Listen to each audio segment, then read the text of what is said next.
wanted to start with a little bit of Republicans in disarray. Yeah, this is really hilarious. So there is an ongoing fight within the GOP. They know that they're going to win. So the question is, what do we do about it? And in very classic form, Mitch McConnell says nothing, actually. Let's put this up there on the screen. Mitch McConnell wants a 100% policy-free midterm campaign.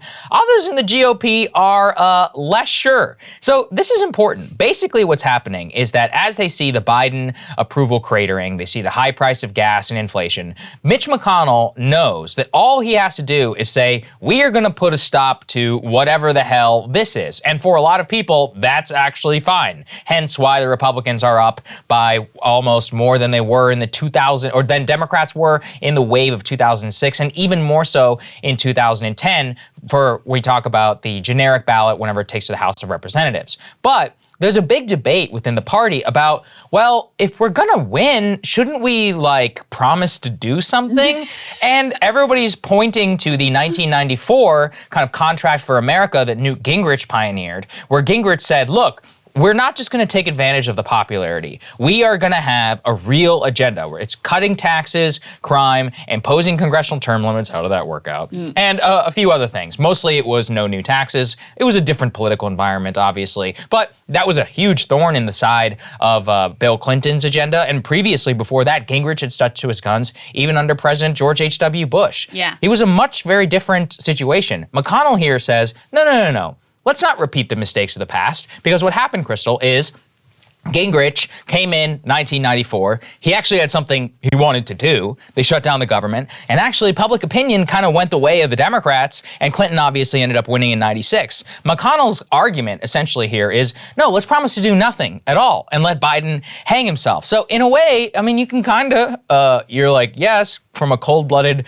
political calculus point of view, that's right. But here, they're just like, no, do nothing. Do absolutely nothing whatsoever. I think there's a lot to say about this. First of all, the reason why the contract for America, with America, whatever, was successful in 1994 and why it was important is because it served to nationalize the midterm elections at a different time in our politics when every election wasn't automatically nationalized. It was a lot more local. Yeah, so at that time, you had to have this sort of overarching governing idea for people to think, okay, we got to put the Republicans in across the board if we want them to deliver on these things that they've promised.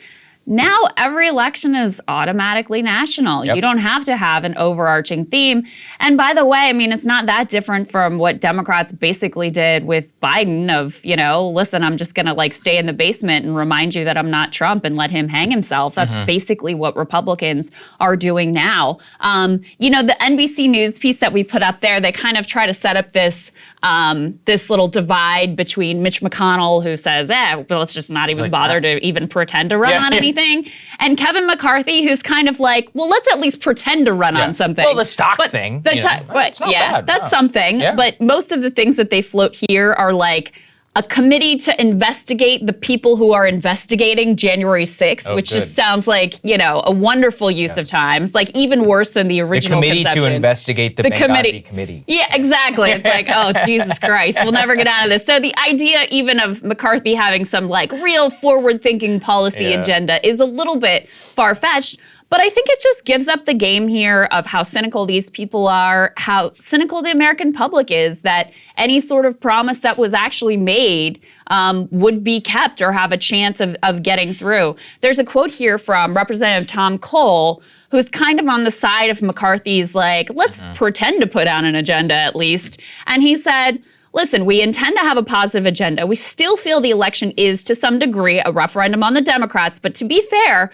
you have to recognize there's skepticism about both parties and Washington's ability to accomplish anything. So they've just effectively surrendered to the idea that the only reason to hold power in Washington is to stop the other side, to be able to, engage more directly or have your team in the culture war win power, but not to actually change or improve anything in the lives of Americans. And so it's a very telling and very sad state of affairs ultimately. But you're right, on the just pure cold, hard political calculus of it, McConnell's not wrong. Yeah, he's right. That, I would do the same thing. history goes against Dems. Their own actions go against them. People feel deeply pessimistic about the country.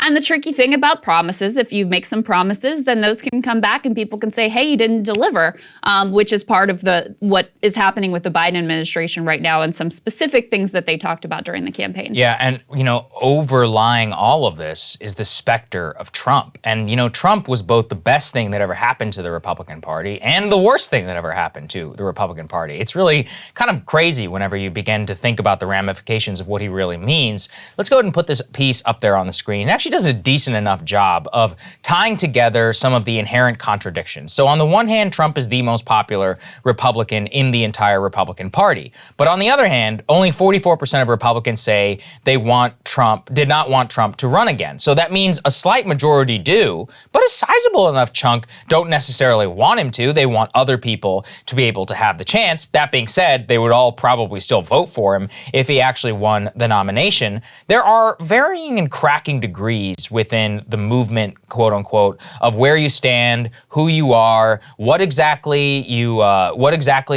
amount to. Are you a real Republican or not? They point to the fact that Governor Greg Abbott faced shouts of rhino at the recent rally in Houston, that Trump himself, and I'll get to this, in his endorsements, many people have actually been revolting against his endorsements, saying, oh, you're not being true to the America First movement. I've always put it this way. Look, America First, yes, that's a much longer historical trend, but in the context of 2020 and 2022, it's just Trump. I mean, the idea that it means anything, you're an idiot if you actually believe that. Because this has long-standing been, Trump gets to brand it whatever the hell he wants. He gets to hire guys like Gary Cohn and be like, this is my America First advisor. It's like, come on, Jared Kushner, real America First. And I made peace with that a long time ago. Mike Pompeo, John Bolton. Yeah. Exactly. Neocons, oh, that's super America First. Here's the point. It's Trump. Trump gets to decide whatever he wants. It's his movement. And a lot of people have not yet made their peace with that, which I always find a bit entertaining. But the important part is that not only on a personality level is he, overlying all of this, he still continues to demand absolute fealty whenever it comes to stop the steal. And I mean absolute. So this, obviously took the attention of a lot of people. Let's put the statement up there on the screen. He says, and by the way, I have no idea what prompted this. He says, if the Vice President Pence had no right to change the presidential election results despite fraud and many other irregularities, how come the Democrats and rhino Republicans like wacky Susan Collins are desperately trying to pass legislation that will not allow the Vice President to change the results of the election?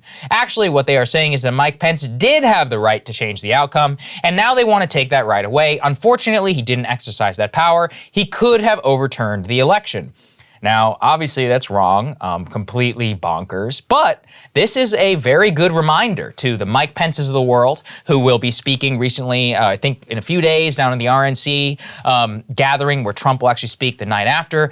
It's a good reminder to those candidates in Georgia like David Perdue. It's a good reminder to every single Republican who wants to run for office. I've watched Blake Masters, J.D. Vance, all of them had to say some version of, yeah, I think Trump won the election. You don't have a chance in these primaries unless you fully are on board. Not just with, oh yeah, I think it was kind of unfair. It's like, no. You have to be full-blown Dominion bamboo ballots. Mike Pence had the ability to overturn the election. And this is the stuff that lost those races in Georgia. So on the one hand, the GOP is probably in the best position they ever could be. On the other hand, they have a kamikaze-like figure who says that I will nuke you amongst my actual core base of supporters if you do not buy into the most absolutely insane stuff that I believe and parrot it and kneel before me while you parrot it. Yeah, let's be clear. This is the kind of nefarious and totally insane bonkers crap that lost you Georgia,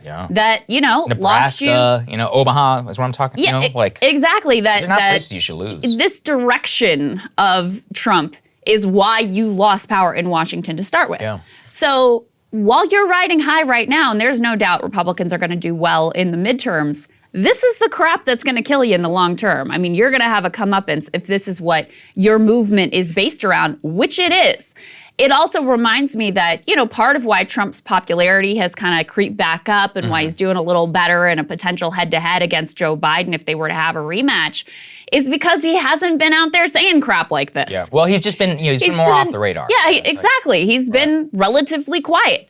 And so the more you lean into this, the more damaging it's going to ultimately be for him, even as it does help to shore up that loyalty and that hardcore support within the Republican Party base. One of the things that was interesting that they point to in this New York Times article that we had up before is that it was, for a long time, one of the hallmarks of the Trump Republican Party was that more people in the Republican Party saw themselves as loyal to Trump first than to the Republican Party. Those numbers, with him out of the public spotlight and out of office, have now flipped.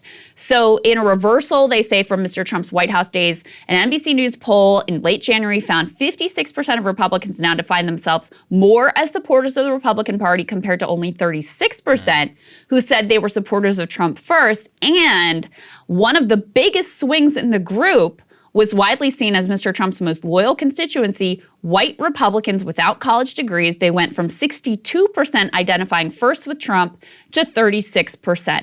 So listen, let's be clear. It's Trump's Republican Party. If he runs for the president again, he's gonna win the nomination. He's got 100% name ID. Yep. He's got like hundreds of millions of dollars in the bank. He's gonna be unstoppable in terms of winning the nomination. But these types of statements and this direction of the party that's not about anything other than just loyalty to Trump, it does not have widespread national appeal. So yeah, you might be riding high right now, but these are the sort of warning signs that could ultimately come back to sow your demise and give Democrats the upper hand once again. That's a very good point. And finally, I'll end with this, which is, I've watched this kind of with some humor, to be honest. Let's put this up there on the screen. So in the Tennessee 5th Congressional District, there's a guy running named Robbie Starbuck. And Robbie has been on the forefront of like the America First movement. He's been on Twitter, Breitbart guy, like full-born, behind Trump the entire time.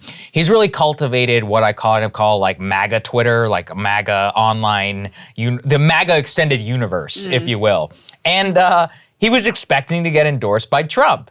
And Trump found out that Mike Pompeo's former spokesperson, Morgan Ortagus, she used to be on Fox News. She obviously worked at the State Department. She hasn't even announced she's running, but she was like exploring a run. And Trump just put out a statement being like, I heard she's exploring. She has my complete and total endorsement. And there has been an outright revolt online as to all of this, but I love it because it just shows you no amount of ass kissing or, of subjugation or of even genuine belief in whatever Trump himself has espoused.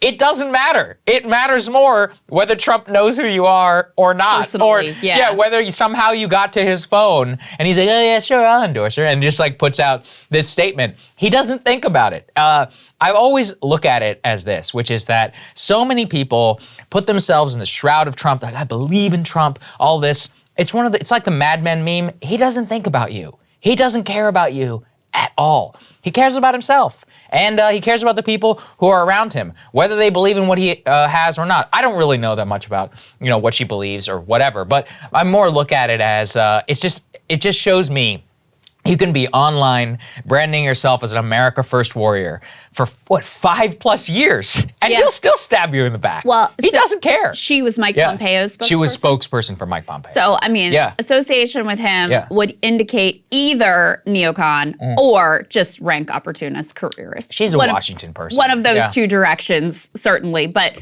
as he said, it doesn't matter. It just matters. The only thing that matters to Trump is, what have you done for Trump lately? And that's the bottom line. The idea that this movement was about something real, sadly is not the case, because there were certain parts of what he had to say in 2016 that I thought were important and, could have really changed the orientation in Washington. And sadly, it just ended up being about, stop the steal and personal loyalty to Trump. And ultimately, I don't know how far that's going to get you in the long term.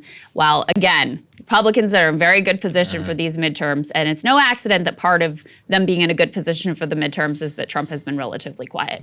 Hey guys, thanks so much for watching. That's right. Just as a reminder, you can become a premium subscriber today. Watch the full show completely uncut, our reactions to each other's monologues. You get to listen to it, you get to ask us questions, all that good stuff. Link is right there in the description or at breakingpoints.com. Best of all, great way to say screw you to the mainstream media.